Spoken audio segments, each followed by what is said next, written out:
You're listening to the Big Cast, your source for the latest in financial technology.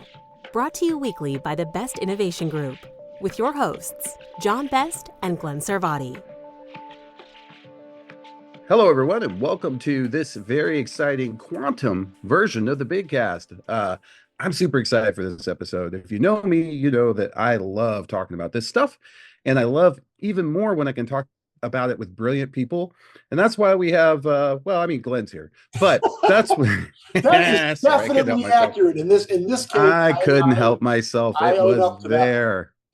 It was there. By the way, I saw this. I had an idea for a credit union T-shirt this weekend.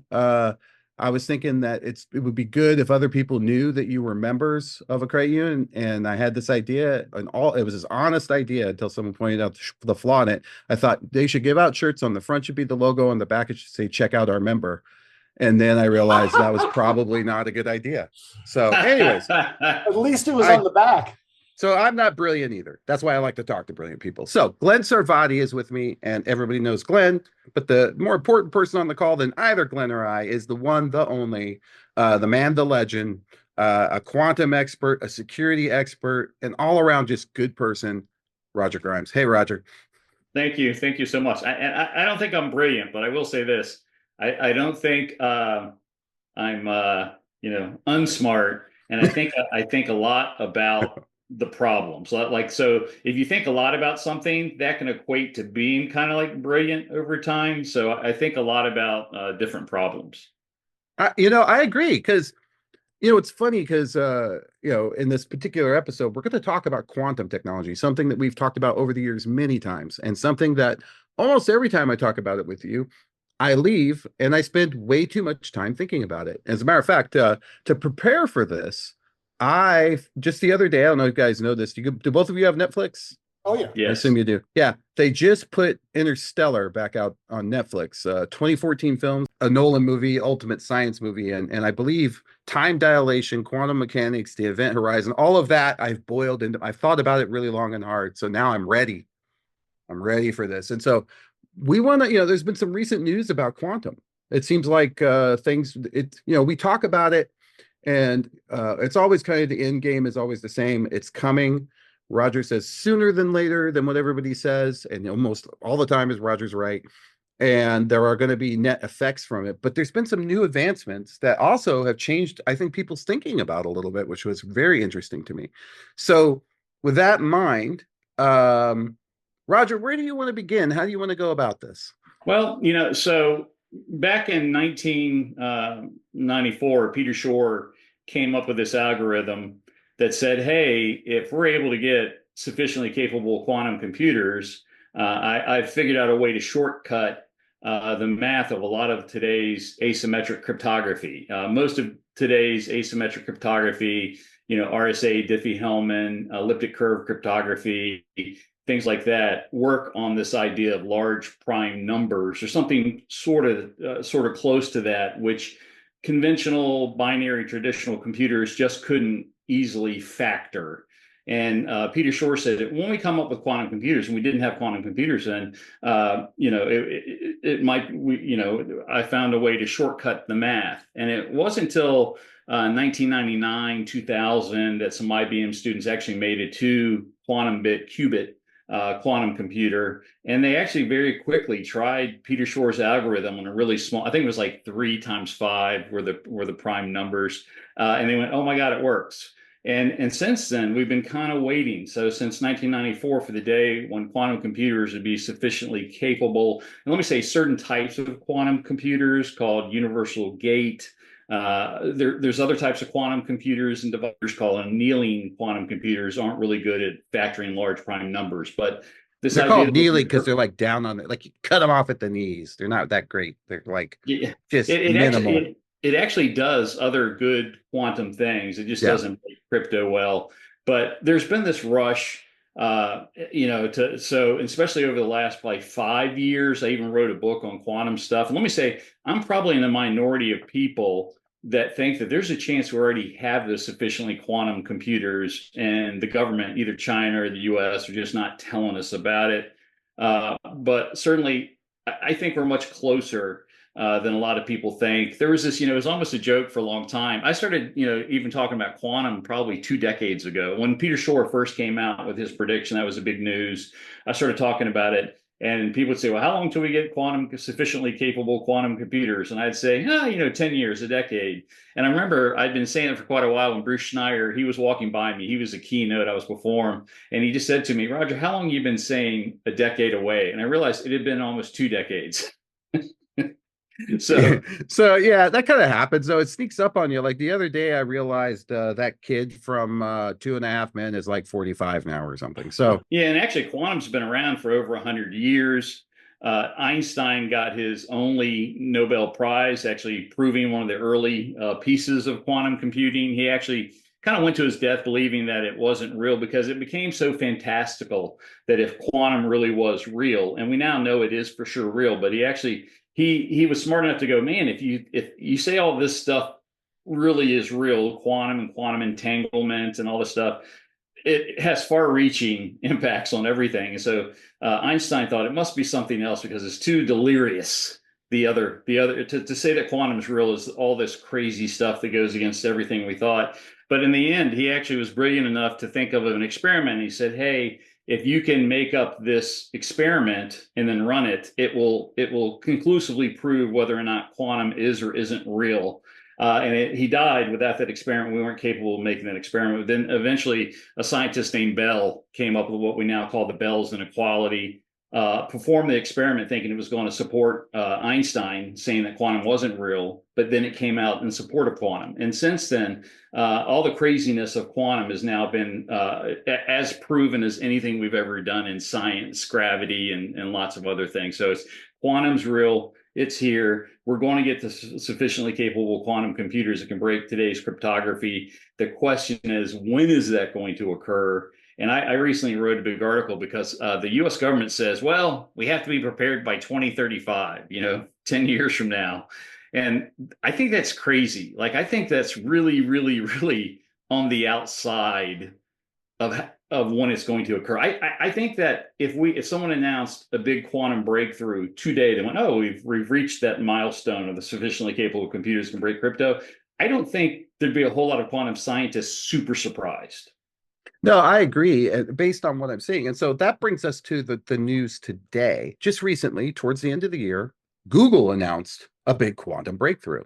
The problem is that very few people understand this concept. And a lot of people were concerned that what you and I have been saying all along, and Glenn, hey, guess what, everybody? When this happens, it's the end, baby. Read Cryptography Apocalypse by Roger Grimes. That ends with just the total destruction of the world. No, I'm just kidding. But you should buy that book because it's awesome. He also has a new book, which I have on the way. I had it on the way last week, which is his fishing book, but we'll get there. So they announced this, and a whole bunch of people are coming to me and emailing me and going, okay, John, we're in the bunker. We've been prepping. We've got the homestead. We're ready to go. But Roger, you're saying, hey, wait a minute, everybody back up. What they're talking about isn't necessarily what we've been talking about, I believe. Yeah, I mean, let me say that, yeah, we're in this. This is what's the interesting part is. So when we get sufficiently capable quantum computers, it's going to be able to break probably 80-90% of the cryptography we use today, RSA, Diffie-Hellman, El-Gamal, that sort of stuff, elliptic curve cryptography. It's going to break the way we connect to internet. People go, is it going to break Bitcoin? Yes, but it's also going to break Visa, Yeah. MasterCard, which are much bigger things. So we're all in this kind of massive Y2K problem. You and I are probably old enough to have gone through Y2K. We remember that, hey, you got to check for this 2-digit versus 4-digit. And the great thing there was at least we knew the date. We knew that it was going to be the turn of the century. Well, this is going to be every company, every credit union is going to be doing an upgrading or replacement of all software and hardware to move from the current quantum susceptible ciphers, RSA, Diffie-Hellman, El-Gamal, to the post-quantum, quantum resistant ciphers. And the US government's saying, hey, you should do it by 2035, which I think is insanely late. But part of the problem is if you tell companies you got 10 years to do it, it almost ensures that no one's going, 99% of the people aren't doing anything, right? Because we're trying to fight ransomware today, password stealing Trojans, AI deep fake attacks, and then they're like, you got this other problem you got to concentrate on, and you only have 10 years to do it. It's kind of hilarious. In my quantum circles, I belong to a bunch of quantum working groups with the World Economic Forum and the Cloud Security Alliance and stuff.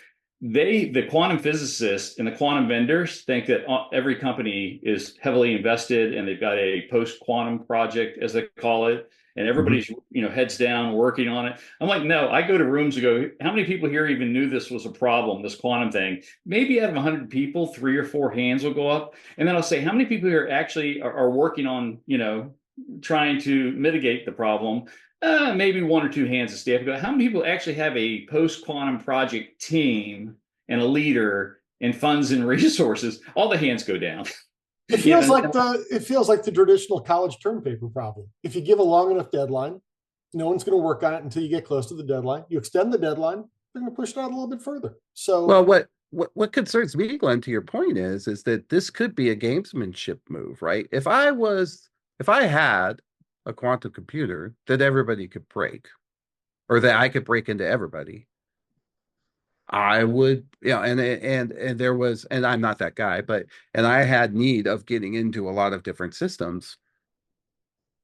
I probably would say something like 2035 or something along those lines, because they're going to figure it out anyways. But I think that's a worrisome thing. But the big problem that I always heard was, this is what you always told me, and I always love the way I love the way that you come up with excellent metaphors and analogs for what we're trying to learn. Roger, you're awesome at it. I think that's your superpower. And you said, hey, look, our problem is these qubits, these little bits that get entangled, they're the most important. They're basically the sand of the system, that binary thing, the silicon. We can't get them stable.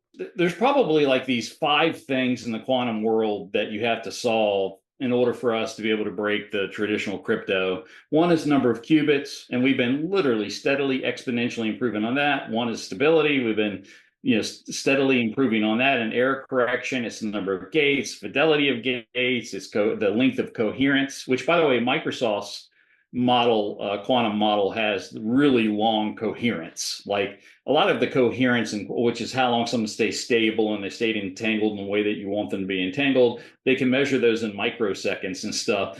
Microsoft's like, we can do 10 minutes. Like they have so they have their model that they're trying, really called topological quantum computers, has a really long fidelity. But anyways, all the things that we've been trying to solve just publicly get better and better and better. And then the silicon, like, I absolutely believe quantum will be on a silicon chip in 10 years, 15 years. How do I know that? There's an entire New Zealand and University of New Zealand really concentrating on that problem. China's concentrating on the problem, where quantum. But why are we going after Greenland? We should take over New Zealand. That's right. I digress. Keep going. I think they're protected by Australia. It's a little bit tougher than Denmark. But so when I look at have they solved it or not, it just, even like Shor's algorithm, people are like, oh, you need these many qubits, 9,000. Shor's algorithm, from the moment it was invented, became a ceiling, not a floor. And anybody that could improve upon that is going to decrease the number of qubits needed. And there have been many, many papers, including one by Dr. Daniel J. Bernstein, DBJ, famous guy. Somewhat famous. The Bernstein Bears. I love his stuff. Yeah, he did DBJ, DNS, and he did QML and stuff. He's this really hardcore, makes secure stuff, but he's a cryptographer as well. And he was able to make one of his research. He's a co-sponsor of the paper, co-writer, co-whatever, creator of an algorithm that beats Shor's. And he's just one. And I've probably read 7 papers that beat Shor's. So like every problem that we have, the number of qubits needed being smaller, we're getting better at error correction, we're getting better gates and fidelity. It really, and when we make computing breakthroughs, they kind of, I guess, follow Moore's law, right? Mm-hmm. Like it isn't that we're going to double in a year. It's this exponential increase, and that's what we're seeing. So, and again, if Google's telling us about Willow, what aren't they telling us about? Like they're telling us about Willow, this substantial breakthrough. Google obviously has government contracts and things like that. And that's it. Maybe the other part too is I probably had about a dozen quantum computing friends that used to routinely tell me what they were doing and how many qubits they got and all this stuff. And about the time of the publishing of my book, they all got government contracts and they all went silent and they no longer give me any updates. Huh. And I'm like, well, Yeah, that's interesting that that they is all went interesting. radio silent. So, I don't know. I give the chances that we've already broken it. And again, I'm unusual, probably a 15% chance, but I think the odds that we're going to break it by 2035 is 100%.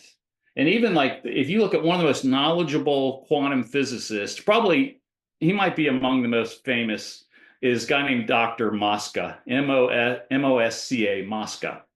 And he is a guy he spends his time thinking about not only quantum computers, but how long do you have to prepare for this quantum break? His Mosca theorem is the most famous calculation of that. He gives a 1 in 7 chance that it happens next year. And he gives a 1 By in 2026. Yes. Okay. Which what is a 1 in 7 chance? I don't know. Is that 12% or something? 14%. Yeah. Yeah.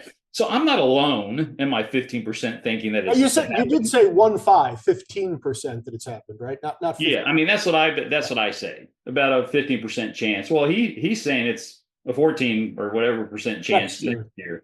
And then he puts it at half by 2035. So if we were to go with the US government saying, hey, you have time to prepare, you should be prepared by 2035, what are the odds people meet that deadline when you give that deadline? But he's saying there's a 50% chance. That's like really, really high I think that's an extremely high percentage of the likelihood of it occurring by that date for the US government not to say that we should be prepared before that date. Let me ask the one thing I keep wondering about when it comes to when it happens, when it's cracked, is that likely to mean that it's really just going to reside with a couple of major government actors, or how quickly does that technology wind up, kind of like the nuclear bomb? How long does it take? I think if a typical hacker has access. Yeah, that's a great question. The real answer, no one knows. But I mean, I would assume that the government, and again, probably US or China are the ones that are spending the most money on this, but it could be UK or Russia or something, you don't know. But the big money is US and China. I think odds are they're going to get it first and we're not going to know about it, which is typical of cryptography and stuff. But I think there's so many entities trying so many different angles that, like, I think if Google came out and went, hey, we have a quantum computer, I don't think Amazon and Microsoft and all are going to sit by. I think it's kind of like AI. AI was nowhere, and all of a sudden ChatGPT comes out and all of a sudden there are models working everywhere. I think even locally. Once it gets announced publicly, I think we're going to see a lot of people somehow accelerate and hit that. The toothpaste is out of the tube. Yeah, or reverse engineer or do something to leverage what's already been discovered. Yeah, and there's like 20, 30 different types of quantum computers and annealing and topological and ion and all this stuff. No one knows who's going to win, but I think that once you start having someone come out with kind of a model that's winning, you'll probably quickly have a lot of people go, let's stop our model, use that model, follow ChatGPT's lead and get in there. Another question, question I had, if you don't mind, is, you mentioned before that there's a list of kind of the quantum resistant solutions that are out there. Are we confident that they would, withstand the test of an actual quantum breakthrough, or is that kind of guesswork itself? So I got to tell you, it is guesswork. The NIST, National Institute of Standards and Technology, held this multi-year long contest, asked people to submit ciphers that were quantum resistant. And let me tell you, very important to know, they're not quantum ciphers. They're traditional binary ciphers that are quantum resistant. But 80 people submitted ciphers and they went through several rounds. And eventually they came down to 3 or 5, depending on whether you're looking at cryptography or digital signatures or whatever. What happened in the last year of that contest, where they're like, okay, we're going to announce who we get to select. 2 of the most likely candidates got broken weeks ahead of them being announced as being included as possible standards. Wow. And not only broken, but were able to be broken in a day on an old laptop. Oh. by different groups. So Glenn, your question was actually a lot smarter and a great question is, to the best of our knowledge, and we have no one has any way of knowing, at least publicly, whether these post-quantum ciphers, these quantum resistant ciphers we've selected, there's 5 now, whether they're going to really through the long term be resistant. Because all it takes is somebody going, oh, I found a way with a quantum computer or a binary computer, as they did with the other two. Like one of the standards they broke was called Psych, and I loved it. And when it got broken, I was kind of crushed. Psych. It was small. It was fast. It just seemed to have all this stuff, but it used a type of math that had just not been explored enough. And right before it got released, somebody's like, "Oh, I found a shortcut." Oh wow! And it didn't take quantum computers. They did it with binary old laptop. This just reminds me of one of my least favorite expressions is future-proof. I mean, it just proves you can never future-proof anything. You can get yourself a lot more confident, and you sure as heck ought to be doing it because there's no reason to just throw your hands up. So the government, and not only this, but 3 or 4 of the 5 standards that they selected are all based upon the same type of math called lattice math, lattice models. And there's a lot of people trying to crack lattice models. And so NIST actually, unannounced, created a new contest saying, hey, we need to come up with solutions that aren't lattice based so that if the crypto guys figure out how to break lattice models, we have something else to go to. Wow. Although also really interesting is that there's this old cipher called McLeese, classic McLeese. I think I'm saying that right. But it was invented in 1976, about the same time as RSA and Diffie-Hellman and everything. We are very confident that cipher is really quantum resistant. And it is an approved cipher, but it's really big. The key size is like 1 million bits. And that's why people just don't pursue that one. It's just and people go, well, we got very fast computers. 1 million bits would be nothing. No. When you put 1 million, if you've ever, like, I remember when I was with Microsoft for 11 years, and I would set up crypto, and I was setting up Active Directory certificate services. I would set up key sizes like 2048, 4096, and then I go, let's set up 16384, make the largest key size possible. And then I'd go to open an email that was encrypted, and it would take like 10 minutes. Yep. So people don't realize that exponentially the bits get, Yeah. And so 1 million bit key, really, and not only this, but a lot of the technologies, this was kind of shocking to me, but I started inquiring about why we couldn't just do 1 million bits. And they're like, oh, the cryptography that's being used on our planes and our drones is only big enough for 4096. And you're not going to update, like, we're going to keep using the drone and the C5s and stuff. Like, you'd have to mechanically cut the cipher out of the airplane and replace it with They're really, I was kind of surprised, but I talked to a guy that was in the US government. He's like, yeah, we just literally, if you were to come with us with a 10,000 bit key size, it's unworkable in the military. And you would think, no, we just replace. No. It's a lot of equipment, a lot of contracts, a lot of testing, a lot of physical upgrades, because a lot of the cryptography is physical in the military world. So we're trying to come up with so we have classic McLeese, which we know would work, but no one wants to use this thing that we know that works because it's just really huge. I don't even know how you would. I don't know how you would. It would be it's unusable because it's unusable because of its the weight of it. But just real quick, I want to make sure we really, I want everybody to hear this. The Willow breakthrough is not the Q-day break that we've been talking about on its surface, on what they reported. Your point is, if they're reporting that, what are they not reporting? Let's all keep that in mind, because I think you're very cautious about saying, hey, look, this wasn't it. You're still good. Don't do anything. That's not what we're saying here at all.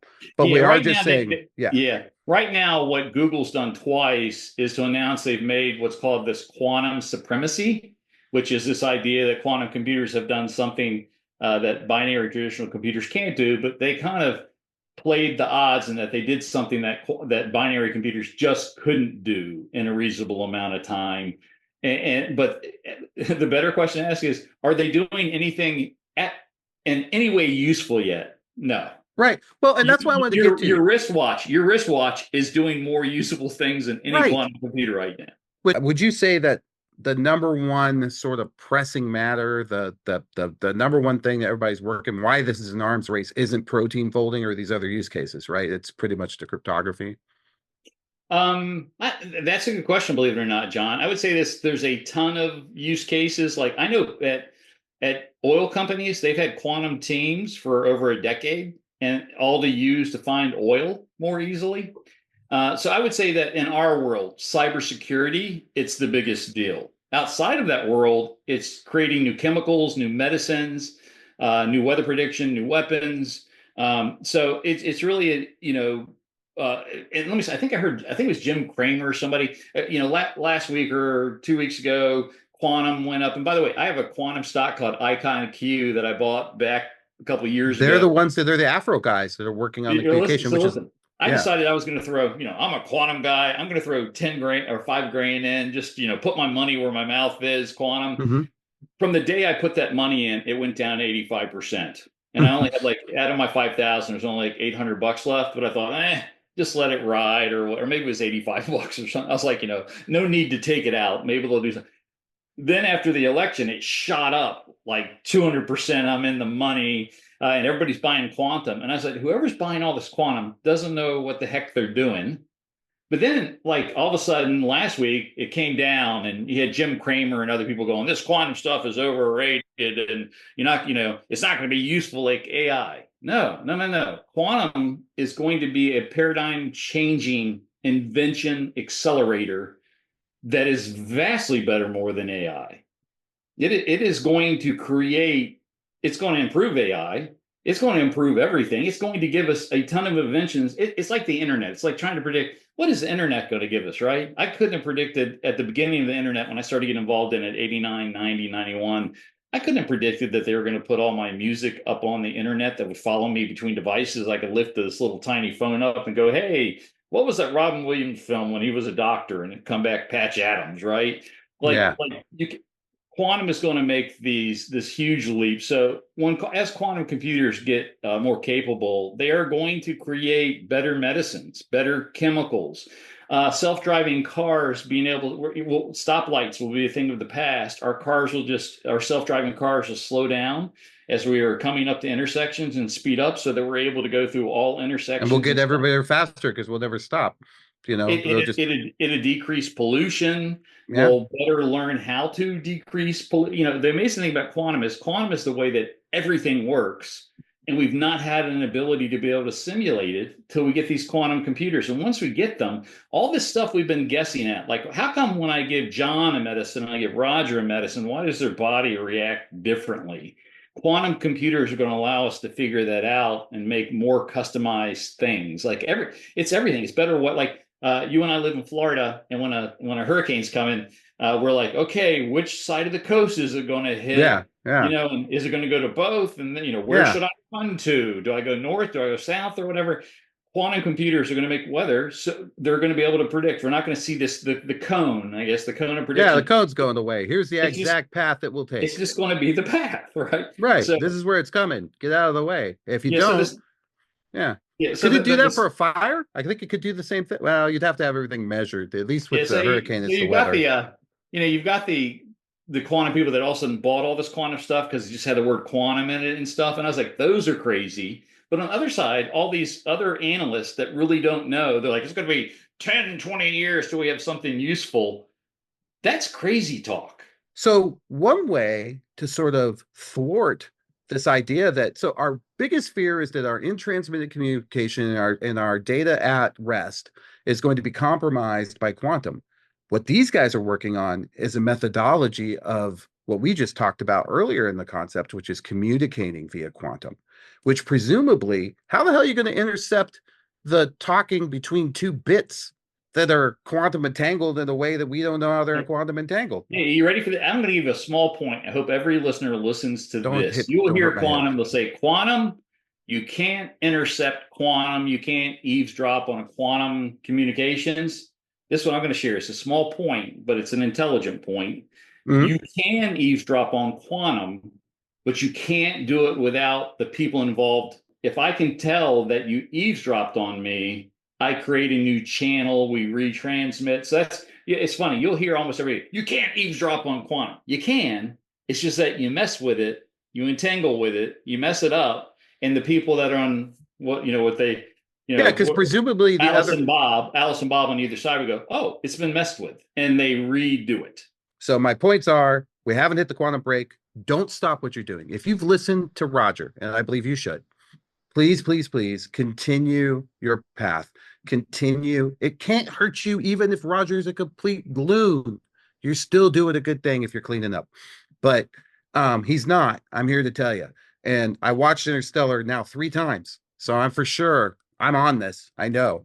I have to find me another good quantum movie. Roger, thank you so much for coming on. And I just so enjoy talking to you. Glenn, did you have any final thoughts? Yeah, I do. I want to say, anyone, if you're listening to this podcast and you have not started your post-quantum project, you need to educate senior management about what's going on. It's going to be a large multi-year, hopefully multi-year Y2K-like project. And you today should start doing a cryptographic inventory, finding out what your software and hardware that's used to protect your sensitive data, what cryptography it's using. You need to get an inventory and say, okay, this is all the, Diffie-Hellman, RSA, 40, 20, 40, how many bits it's using, just like you said. Because guess what? If it's running 256, 128. And what can it be upgraded to? And then you have to decide, what is the stuff that I'm probably that I can do a software update or a firmware update, and what's the stuff that we might have to replace? And you're going to come across, especially in credit unions, you're going to have all these programs that you're like, I don't know what cryptography it has. Yeah, how can they never told me? It just works. They never told me. And that guy that programmed that, he's gone. Well, you got to start figuring that sort of stuff out. So get on a cryptographic or data protection inventory is what I call it. And a lot of this is outlined in your book, Cryptography Apocalypse, preparing for the day when quantum completely destroys your world. The End as We Know It by Roger Grimes. I have my glasses. I can't quite see. Subtitles a little off, but it's preparing for the day when quantum computing breaks today's crypto. Which, by the way, Brett King and I are talking about, and I was thinking this is where we have to have a lunch. It's a little. This is a little scoop for everybody, but I've had this idea for sort of a fiction book. I know you've been working on some, and we talked about this too. For the term I'm hearing now is it's called Q Day, but that's a whole other podcast. Roger, thank you so much. Cryptography Apocalypse, the new phishing book, which is called Fighting Phishing. But I'm really disappointed in you. It shouldn't be an F. It should have been PHIGT. I don't know why it should have been Fighting PHIGHTING. You're right. I don't know why you don't talk to me about your marketing. I don't know. I'm here for you. You know that. Ransomware, the protection playbook, and of course, the Cryptography Apocalypse. Just a good read either way. And if you're really interested in getting, I'm going to say this would be I don't usually pitch on this podcast, but Big can help you with that cryptography, that cryptography inventory. We're good at that. We're good at sussing all that out, mainly because why, this is why consultants will be good at it, because we have to get connected to everything in the world. And we've seen every kind of VPN and every kind of combination of everything. If you're any good at it, and you've been working with a lot of financial institutions, you have like all these different systems to get into different things because they're all vastly different and they don't play nice with each other. And I'm sure you've experienced that as well. And we've seen things. I'm like, whoa, this is how you're doing it. But, it's not my job right at that point to sort of, I'll tell them, but it's not my job to help fix it. But that cryptography inventory, I think you're going to be glad you did it the sooner you do it. Glenn, any last questions for Glenn? I just completely took over. I saw you went earlier. You were petting a cat. I don't know. You were doing a few things. I apologize. This new video thing's great. I can see a lot more going on. But Glenn, any last questions? And then we'll close it out here. No, I think we covered it. I mean, I think the one, when I read, and we'll post the link to the LinkedIn post you did that kind of summarized a lot of this. It's interesting because listening to this, I heard more, this Google thing is a problem. Your article kind of said it isn't a problem. It's not as big a deal as it, initially seemed to be. But the bottom line is we're moving toward the end game, and we need to be doing something about it. And you're going to wish you had. It's going to be one of those things where you're like, well, I could have. It's going to be like, hey, I could have invested in Icon Q 10 years ago. I could have listened to Roger. I could be on a beach with Glenn with my toes in the sand. And here I am. All right, folks. Well, that's been us. My name's John Best and Glenn. We'll have all the links to find all the information about this out there. Roger, thank you for taking the time. Let's do lunch soon. And we're signing off. Thanks, everyone. Check back each week for the latest from the big cast. Or better yet, we hope you'll consider subscribing for free via Spotify, Stitcher, Apple, or wherever you get your podcasts. If you have questions or comments, we'd love to hear from you. Tweet us at Big FinTech, email info@big-fintech.com, or visit us at big-fintech.com and click on the Media tab, where you can post a comment or check out our archive of hundreds of past episodes. See you next week.